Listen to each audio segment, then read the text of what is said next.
जो है वो देखने को मिल रहा है। और अब बात कर लेते हैं राजा रणधीर सिंह की, जो कि ओसीए के चुनाव को लेकर के जो कि काफ़ी ज़्यादा का कहना चाहिए आगे दिख रहे हैं, और साथ ही साथ वो अपनी बात को भी रख रहे हैं कि किस तरह से ओसीए जो है वो एक समृद्ध रूप में खेलों की दृष्टिकोण से सामने दिख रहा है। उनसे बातचीत की हमारे संवाददाता नारायण सिंह ने। 8 सितंबर को ओलंपिक काउंसिल ऑफ एशिया के चुनाव हैं और उसमें राजा रणधीर सिंह जी, जो कि अभी एक्टिंग प्रेसिडेंट हैं ओलंपिक काउंसिल ऑफ एशिया के, उनका चुना जाना तय है। और ये एक बड़ी उपलब्धि है क्योंकि उनके पास एक लंबा अनुभव है, वो कुशल खेल प्रशासक रह चुके हैं और एक चैंपियन शूटर भी है। तो उनसे बात करेंगे इस जर्नी के बारे में। हमारे लिए ये जो ओलंपिक काउंसिल एशिया की मीटिंग हिंदुस्तान में है वो बहुत महत्वपूर्ण है और हमारे लिए देश के लिए बहुत बहुत गौरव की बात है। अगर आपको याद है, आप तो छोटे हैं उम्र में, आपको तो, मैं तो 5-6 साल का था, बट 1951 से एशियन गेम शुरू हुई और शुरुआत हिंदुस्तान से हुई। उसमें 1951 में जो आज पटियाला हाउस है, जो कोर्ट्स है, उस ज़माने में पटियाला फैमिली की प्रॉपर्टी थी। तो वहाँ 1950 में और 51 में ये एशियन गेम्स, उस टाइम में एशियन गेम फेडरेशन कहलाती थी, एशियन गेम फेडरेशन बनी। और फिर 1951 में नेशनल स्टेडियम, जो आज ध्यानचंद स्टेडियम है, वहाँ पहली एशियन गेम्स हुई। फिर हिंदुस्तान में, फिर दुनिया भर में, एशिया में भर में घूमी।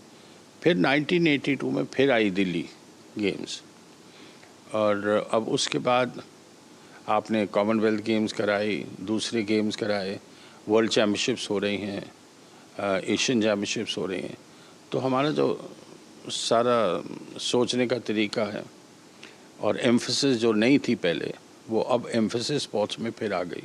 ओलंपिक काउंसिल ऑफ एशिया एक अपॉर्चुनिटी है हिंदुस्तान के लिए, जिससे हिंदुस्तान को बहुत इम्पोर्टेंस मिलती है जहाँ भी जनरल असेंबली होती है।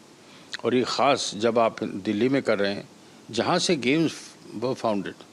आपकी जर्नी की बात करें, दशकों का अनुभव हो आपको एक खेल प्रशासक के रूप में, और आप एक चैंपियन शूटर भी रहे हैं, आपने कई गेम खेले हैं, आप क्रिकेट का भी शौक़ रखते हैं, क्रिकेट खेला भी आपने, और 5 ओलंपिक्स में आपने शूटर एज अ रिप्रेजेंट किया इंडिया को, एशियन गेम्स में गोल्ड है। तो किस तरह से अपनी जर्नी को देखते हैं, from a champion shooter to a we can say that एक एडमिनिस्ट्रेटर, जिसने कि सबको एक छत्र के नीचे लाके, एक समावेशता का सिद्धांत लाके सबको एक ही मंच पर खड़ा किया। बेसिक क्रिकेटर्स सारी फैमिली थी, एंड मेरे फादर भी कैम्ब्रिज के लिए खेले, फिर ही प्लेड सन पंजाब, और भी बहुत मैचेस डिफरेंट टीम में खेले, बट एम्फेसिस सारा पटियाला में क्रिकेट पे था। फिर मैंने बंदूक चलाई, मेरी मौसी थी, वो नेशनल चैम्पियन थी, तो उन्होंने मुझे मेरा नाम लिख दिया। तो फिर 63 से मेरी क्रिकेट, जब मैं कॉलेज आया, यहाँ से स्टीवेंस कॉलेज में पढ़ा मैं, तो वहाँ से मेरी शूटिंग हो गई बंद। फिर मैं क्रिकेट हो गई बंद और शूटिंग पे ज़्यादा। I start represent in India. 1963 में मैंने फर्स्ट टाइम इंडिया को रिप्रेजेंट करा जापान में, प्री ओलंपिक गेम्स में। 64 में भी गया था ओलंपिक में, पर मैं रिजर्व था शूटर। एंड फिर 68, 72, 76, 80, 84 फिर मैंने बंदूक चलाई इंडिया के लिए, एशियन गेम चलाए, कॉमनवेल्थ गेम चलाए। उस ज़माने, हमारे ज़माने में ऐसा मारी मारी नहीं थी, हम अपने शौक़ से खेल खेलते थे। आजकल तो कंपेरेटिव हो गया, नंबर 1, और दूसरी बात है फुल टाइम ट्रेनिंग, 6-6 महीने, 8-8 महीने। जैसे मेरी बेटी आजकल बंदूक चला रही है इंडिया के लिए, जो एशियन गेम्स में हांगझाओ में सिल्वर जीता और अभी ओलंपिक चला के आई है। मैं इनको देखता हूँ और अपने ज़माने की शूटिंग को देखता हूँ, इनकी शूटिंग में बहुत मारा मारी है। अब जो मज़ा हमारे टाइम में शूटिंग में था या स्पोर्ट्स, किसी स्पोर्ट्स में था, वो अब माहौल बदल गया, इतना ज़्यादा कंपेटिटिव हो गया कि उसमें बस अगर आपने शूटर हैं तो बस 24 घंटे शूटिंग, आप जिमनास्ट है तो बस जिमनास्टिक ही करिए। और जिस स्पोर्ट में भी है, आज एक कंपटीशन है तो हफ्ते भर बाद एक और कंपटीशन है। तो ऐसा नहीं था हमारे टाइम में, हम लोगों का अलग थी सोच।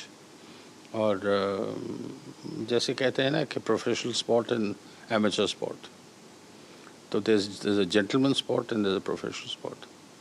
तो हमारा ज़्यादा more like a gentleman sport, like a sport should be. My feeling that's how the sport should be.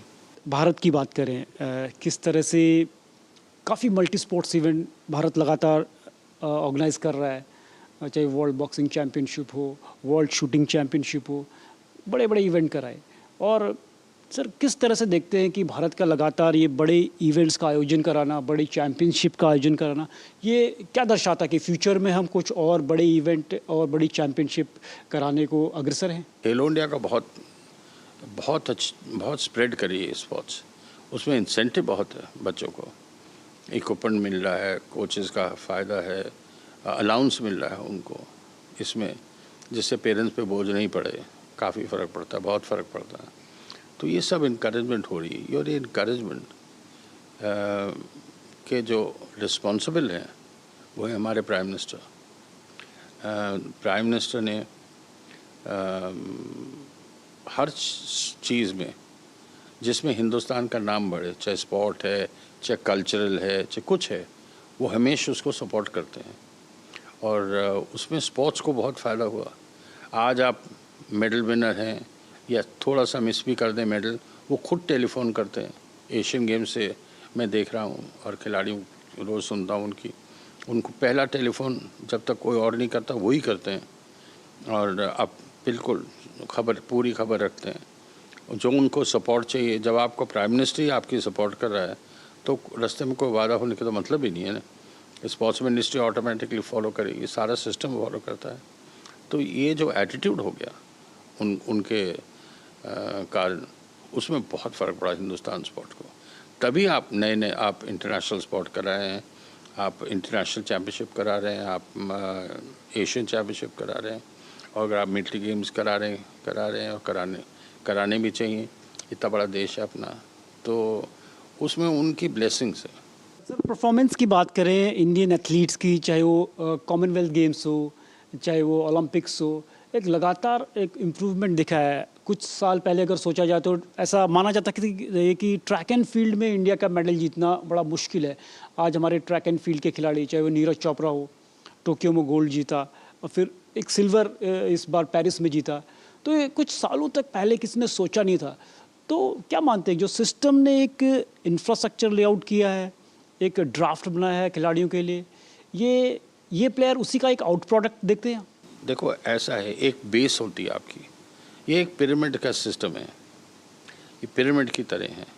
आपने पूरी बेस बना ली, फिर आपने एक और लेयर लगा दी, फिर आपने एक और लेयर लगा दी, अब आप बिल्कुल लास्ट लेयर पे आ गए, जो पिनिकल की जहाँ नोक है, थोड़ा सा नोक से नीचे है। तो उसमें कैसे नीचे आप, कि अब आपके खिलाड़ी जो मेडल जीत रहे हैं, नीरज चोपड़ा ने दूसरी बार मेडल जीता, मानू भाकर ने 2 जीत लिए, तीसरा मिस हुआ। ये ऐसा नहीं होता, ऐसा नहीं कि आज सुबह सुबह उठे आप बन गए, नहीं, ये सिस्टम उसको निकालता है खिलाड़ी को। तो खिलाड़ी आते आते आ गए, आपकी शूटिंग नंबर 1 स्पॉट बन गई इंडिया की। तो जी बिल्कुल, जिस तरह से राजा रणधीर सिंह जी का कहना है कि जो भारत में जो खेल है उसमें काफ़ी सुधार आए हैं, आमूल-चूल परिवर्तन हुए हैं। उन्होंने पिरामिड की बात की, जिस पिरामिड का जो बेस था वो बहुत स्ट्रॉन्ग हो चुका है और पिरामिड की जो परतें हैं वो भी बड़ी हैं और पिनाकल के लगभग हम काफ़ी पास हैं। जिस तरह का उन्होंने बताया कि खिलाड़ियों का प्रदर्शन रहा है, खिलाड़ी 4th प्लेस पर रहे हैं और कुछ खिलाड़ी क्वार्टर फाइनल्स में भी गए हैं और मेडल चूके हैं। और पूरी उम्मीद है कि जो हमारे भारतीय खेल की एक नई दिशा और दशा तय करेगा, क्योंकि वो जो चुनाव होने वाले हैं 8 सितंबर को, उसमें OCA के प्रेसिडेंट बनेंगे। तो ये भी एक भारतीय उपमहाद्वीप में बड़ी बात होगी, भारतीय खेल के लिए बड़ी बात होगी, क्योंकि वो पूरे एशिया को रिप्रेजेंट करेंगे और यह भारतीय स्पोर्ट्स के लिए भी एक गौरवशाली क्षण होगा।